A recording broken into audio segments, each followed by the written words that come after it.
Halo Malaysia, halo. Di Asia ni, bangsa yang paling lemah di Asia. Bangsa yang paling besar. Tapi hadiah merdeka. Inilah negaranya. Indonesia. Ekonomi Indonesia semasa konfrontasi perang ekonomi Indonesia telah ditutup oleh Malaysia. Selepas Indonesia membuat serangan MACD Singapura, Malaysia tutup habislah ekonomi Indonesia sehingga ke Indonesia kebuluran. Endon tahun 1945, mereka ni memang keturunan yang boleh dikatakan antara paling jahat lah di dunia selepas bangsa Nazi Jerman. Mereka ni satu-satunya bangsa penjilat. Jom kita cerita kenapa jahatnya mereka ini. Mereka telah menjadi barua. Mereka amat anti orang Melayu sebab pada zaman dulu orang Melayu sangat kuat dan sangat maju. Sebab itulah sehingga sekarang Endon jealous. 1950 Endon telah membunuh Sultan. Revolusi Jawa ini telah membuatkan keseluruhan Sumatera, Kalimantan, Papua. Banyak negara di dalam Indonesia Konfederasi telah batal untuk merdeka. 1963 Indonesia sekali lagi ingin mengklaim Sabah Sarawak. Malaysia terus tutup Selat Melaka masa ni. Sebab apa? Sebab Indonesia telah membuat serangan. Endon serang Kalabakan. Satu hari Malaysia telah membuatkan Endon merana selama 6 bulan. Jika kita lihat pada tahun 1960-an, Indonesia tidak kuat. Mereka menggunakan senjata-senjata perang daripada bekas Soviet. Inilah hutang yang Soekarno buat. Endon dalam masa 6 bulan tu, satu hari kita punya putusan, kita blok Selat Melaka, kita blok Laut Cina Selatan. Indonesia tak dapat bergerak ke sana ke sini. Kalau mereka nak pergi melagang pun dekat Australia. Itulah punca sebab apa Soekarno menyesal. Kita Malaya penjaga laluan Selat Melaka. Laluan Selat Melaka sangat penting untuk China dan juga negara Amerika.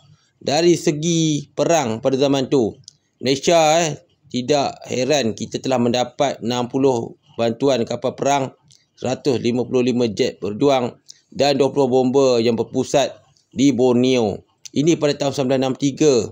Sebenarnya pada masa tu British dan juga negara-negara Commonwealth bercadang untuk counter-attack Kalimantan sampailah askar Indonesia surrender dan membubarkan Indonesia. Tapi kesilapan kita pada masa tu ialah Tengku Abdul Rahman. Tengku Abdul Rahman ni dia ni orang kata suka enjoy, jadi dia tak suka perang. Jadi dia batalkan hobi British pada masa tu untuk berperang. Pada masa tu kita telah memburu tentera Indonesia sehinggakan mereka tiada makanan. Banyak yang tidak boleh dikatakan bahawa Indonesia ni tenteranya tidak terlatih lah pada tahun 1960. Lihatlah perangan Papua apa mati. Pada zaman ni dalam tempoh 1 bulan 400 Endon mati. Sehinggakan Tentera Nasional Indonesia terpaksa membuat taktik menyorok. Beginilah keadaan pada masa tu. Kita Malaysia, kita beroperasi dari dalam daerah Kalimantan. Bayangkan kalau Tengku Abdul Rahman pada masa tu minat perang, Indonesia memang habislah. Okey guys, Malaysia telah menang sebab kita menang, kita moden.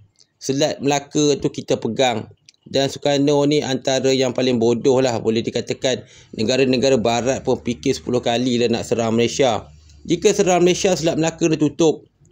China, minyak semua berlaku, Jepun.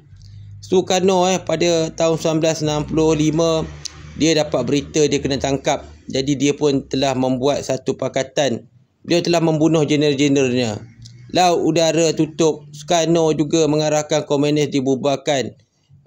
Pada masa tu kita dah buat latihan dah untuk menyerang dan menjajah Indonesia pada tahun 1966. Bom nuklear pun ada. Tetapi malangnya Tengku Abdul Rahman tidak mahu melanjutkan perang ini kerana pada masa tu Tengku Abdul Rahman nampak Endon ni tahun 1966 sudah berundur dan militer Endon juga boleh dikatakan setaraf dengan pasukan rela lah pada zaman tu dengan senjata buruk. Ini adalah senjata-senjata Sarawak 1966 misi bom Jakarta dan akhirnya apa yang berlaku? Soekarno menghantar Hatta untuk membuat perjanjian damai. Pada masa ni Tengku Abdul Rahman dia memang enggan lah. Kita boleh kajilah kenapa Endon ni jahat. punca Endon kalah adalah Selat Melaka. Siapa kacau Malaysia, Selat Melaka kena tutup. Tiada kapal yang berani pergi ke Endon untuk berdagang. Itulah kebodohan Endon, sebuah bangsa yang sangat bersal. Malaysia menang sebab apa? Sebab Amerika British nak guna Selat Melaka. Kalau Malaysia berperang, mereka akan rugi bilion-bilion, bukannya sikit setiap saat. Jika Malaysia diserang, Selat Melaka terganggu, komunis Endon pada masa sekarang atau dulu akan dibubarkan. Sebab itulah Endon sampai sekarang dia masih tak cukup nafas lah. Jadi dia ni nak ikutkan Malaysia lah yang membubarkan Endon dan komunis.